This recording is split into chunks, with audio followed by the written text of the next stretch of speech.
Vamos para mais um cafezinho? Hoje, pediram para eu falar um pouco mais sobre como as redes sociais modelam o discurso, né? E a gente não tem muita ideia, assim, de como as redes sociais mudaram a forma que a gente interage, até mesmo na internet, né? E aí eu pensei em falar nisso, sobre como as redes sociais modelam o discurso, como o algoritmo pode modelar o discurso, mas eu pensei em falar em outra coisa antes, que eu acho bem interessante da gente conseguir ver. Bom, se você parar para pensar, assim, se você acordasse hoje e fosse o ano de 2005 e você fosse usuário recorrente de internet, né? Naquela época nem todo mundo era usuário de internet, isso é bom ter certeza.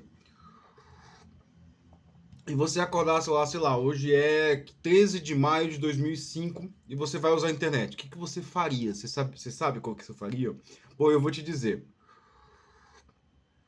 O primeiro site que eu acessava era o Google Reader. E eu lembro muito bem disso, na época eu estava no terceiro ano de faculdade. E eu gostava de acessar muito o Google Reader. E o que eu tinha no Google Reader? O Google Reader, ele era basicamente de um agregador de conteúdo. Ele agregava conteúdo RSS. O que é o RSS? Você tem uns sites, normalmente os sites, sempre todo site tinha o endpoint feed.rss. O que é o feed.rss? O RSS você cuspia ele cuspia um XML com todas as atualizações do site. Então, o que era o agregador de conteúdo? O agregador de conteúdo era muito comum, tinham vários. Ainda existem hoje uns, existe o Feedly, acho que é o Feedly, se não me engano. Eu já usei, mas os sites eles são um pouco ruins de RSS. O meu blog tem RSS, mas a grande maioria dos sites não tem RSS, né? E existem poucos sites hoje. Isso é o mais interessante. Existem poucos sites hoje comparado ao que existia na época, né? Na época tinha sites de notícia, que ainda existem hoje. Sites de notícias existem mais. Mas existiam sites de opiniões, sites de blogs, assim, muitas plataformas de blog. Então, assim, quando a gente. Por que existia isso? Porque existia uma variedade muito grande de conteúdo. Então, por exemplo, o que eu assinava basicamente no RSS? Eu assinava blogs, assim, tinham 5, 6 blogs de tecnologia ali que eu tava lendo. Ah, sobre Java, sobre, sei lá, tipo, é, as coisas que eu não vou lembrar hoje, né? Mas, assim, o que eu lia na época? Eu assinava os feeds de quadrinhos da Folha, tipo, as tirinhas da Folha, né? Da Folha de São Paulo. E eu gostava muito de. Às vezes, na República que eu morava, tinha uma assinatura de jornal, eu não sei por que tinha. Eu sempre lia. Eu lia algumas coisas do jornal e lia muito as tirinhas, né? Eu assinava o feed das tirinhas. Tinha um feed só das tirinhas, né? E assinava muito plataforma tinha as plataformas de blog e as plataformas de fotolog, né?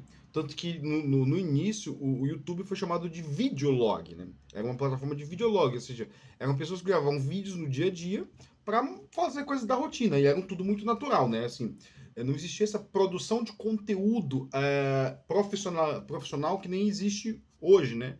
Então, assim, as pessoas escreviam eram coisas naturais, eram como se fosse, tipo, todo mundo tá ali porque é muito focado no conteúdo, né?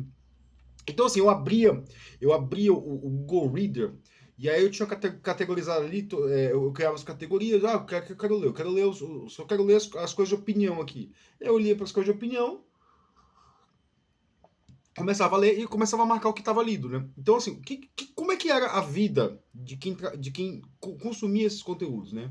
Você acabava tendo um controle total do que você estava vendo, né? Tipo, por exemplo, quando você abre um e-mail, e essas plataformas eram muito parecidas com e-mail, assim, tipo, você abre um e-mail, tá tudo organizado, categorizado por tempo, né? Naquela época você recebia menos e-mail, então assim, você conseguia manter o e-mail limpinho, assim, né? Você não tinha tanto spam, né? Que nem tem hoje, assim, e não tinha tanta propaganda por e-mail, né? Então aquilo parecia muito e-mail. E aí, vou zerar aqui. Aí você lia todos os posts que tinha. Você via muitas coisas dos fotolog, né? Tipo, como é que as pessoas queriam postar foto e iam postar no fotolog. E você consumia tudo. Fala assim, não, agora eu consumi tudo, tô atualizado, né? Tô atualizado, eu posso fazer minhas coisas, né? Então, você tinha essa sensação de eu estou atualizado, né? Essa sensação de eu estou atualizado era muito comum. Então, o que que eu fazia? Eu acordar, eu ia para a faculdade, né? Eu não estava muito computador em casa, né? Eu até tinha, mas assim, a internet não era boa, era compartilhado o computador, então eu não estava muito. Eu ia para a faculdade, consumia todo o conteúdo e depois eu ia fazer minhas coisas, né? Então você tinha esse hábito de, não, eu vou consumir tudo aqui e depois eu vou estudar, vou fazer minhas coisas da faculdade, né?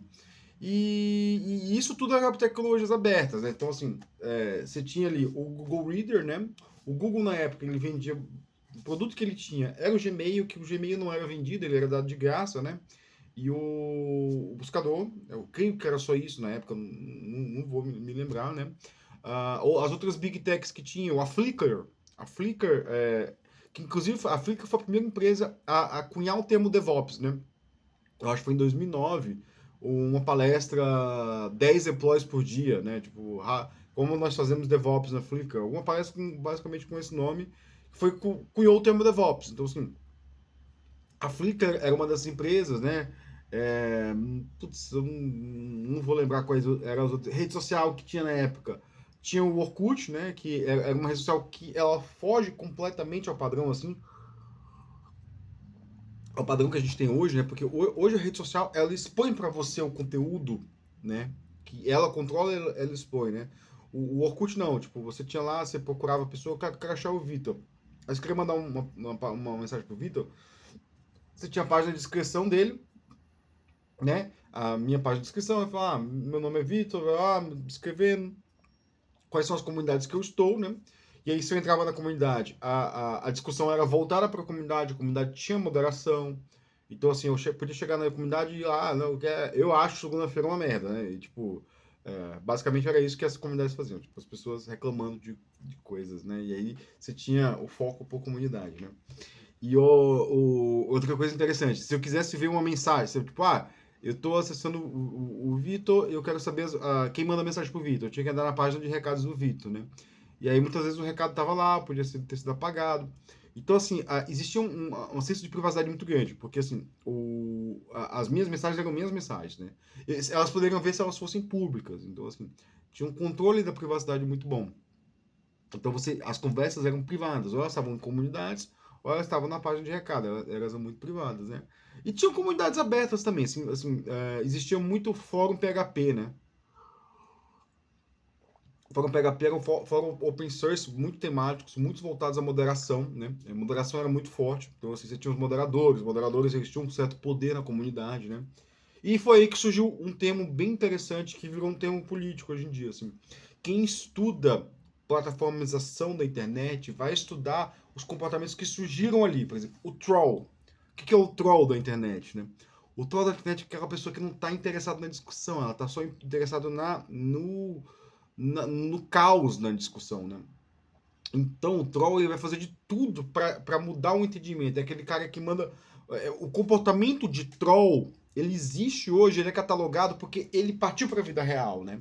Então, assim, o que é o troll da internet? É assim, como se eu estivesse discutindo aqui. E assim, a gente vê muito troll no Twitter, principalmente. No YouTube tem muito troll, né? É como se eu estivesse discutindo aqui um tema interessante, né? Eu estou discutindo um tema interessante, eu creio que esse é um tema interessante, né? E a pessoa chega e vem com uma discussão que não tem nenhuma relevância, não tem nada a ver. Ela chega me xingando, ela chega escrevendo em caixa alta. Então o troll da internet ele está interessado em ofender, ele não está interessado em discutir, né? E aí voltando a lembrar um pouquinho, essas comunidades PHP elas eram muito centradas com moderação. Então tinha moderação, às vezes o moderador fechava alguns tópicos, não vamos mais discutir isso. Se alguém saía da discussão do tópico, o moderador fechava a discussão do tópico, né? Então, assim, era uma internet, ela era muito mais livre, no sentido de que ela existia muito mais coisas para você fazer. Então, assim, se eu queria discutir, eu ia para um fórum, o fórum era temático, então, assim, eu tinha um ambiente para discutir ali, né? Se eu queria me atualizar, eu seguia exatamente o que eu queria, eu conseguia ter todo o conteúdo e eu conseguia ter o senso de atualização, porque o que aconteceu com as redes sociais, e aí eu vou chegar num ponto que seria o ponto de partida para eu discutir como as redes sociais mudam a forma que a gente discute é que aconteceu a plataformização da internet, né?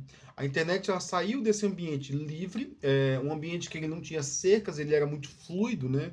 Porque assim, apesar de eu falar, eu estou usando o Google Reader, eu tinha umas 2 ou 3 soluções open source, né? Que eu podia usar para substituir aquilo, né? O do Google era melhor, assim, inquestionavelmente, né? Mas eu tinha várias outras soluções. Ainda hoje acontece com e-mail, cada um tem seu e-mail. Você pode acessar o serviço de e-mail que você quiser. O e-mail ainda é livre, né? Eu posso criar um serviço de e-mail e comunicar com outros serviços de e-mail, né? As plataformas de comunicação também existiam muitas plataformas de comunicação. Tinha o Mirk, o ICQ, tinham e algumas comunicavam entre si, os protocolos eram os abertos, né? Mas quando acontece a plataformização, o que é a plataformização, né? É quando você cria um ambiente, cria uma plataforma e você fecha ela. Então, por exemplo, assim, Mastodon, as novas plataformas de microblog estão pensando já que isso vai quebrar, né? Isso vai cair, porque elas já estão pensando em protocolos abertos, né? Então, assim, na internet plataformizada, a Big Tech é dona dos dados. Então, assim, o que está no Twitter é do Twitter, o que está no YouTube é do YouTube. Então, assim, eu não posso ver um vídeo do YouTube em outra rede. Eu tenho que ver no aplicativo do YouTube, com o algoritmo do YouTube. Então, quem tem o controle de como eu estou consumindo é a plataforma, não o indivíduo. Então, assim, houve uma migração, e essa migração foi muito gradual mesmo, assim, tipo, eu vivi muito isso a ponto de a gente não perceber. Tanto que eu falo, isso tem um post que eu escrevi em 2020, né? Era uma conversa de boteco com um amigo meu, e ele falou assim, cara, escreve isso num post, cara. E é um post tá um pouquinho mais escrito, eu vou deixar ele linkado aqui, né? Que quando muda essa coisa, a gente demora para perceber. Tanto que eu falo que foi um person in the middle attack, ou man in the middle attack, que é assim, é quando que eu tenho um intermediário de comunicação, eu creio que ele é seguro, mas ele deixa de ser seguro em algum momento. E eu continuo confiando que ele é seguro. Então, assim, as plataformas fizeram isso, assim, elas migraram do ambiente saudável de discussão, um ambiente onde eu me sentia completo no meu senso de atualização, para um ambiente que isso não existe. Então, assim, isso vai ser uma introdução que eu vou querer discutir amanhã, né, tipo, sobre como que a discussão, como que as plataformas modulam a discussão, mas isso foi uma grande virada que tem. Meu cafezinho já ficou grande demais. Eu espero que você tenha curtido essa atualização aí, saindo lá do começo, chegando no que a gente tem hoje, né? E o mais interessante é do que a gente pode ter vir à frente, né? É isso. Então, muito obrigado e bom cafezinho.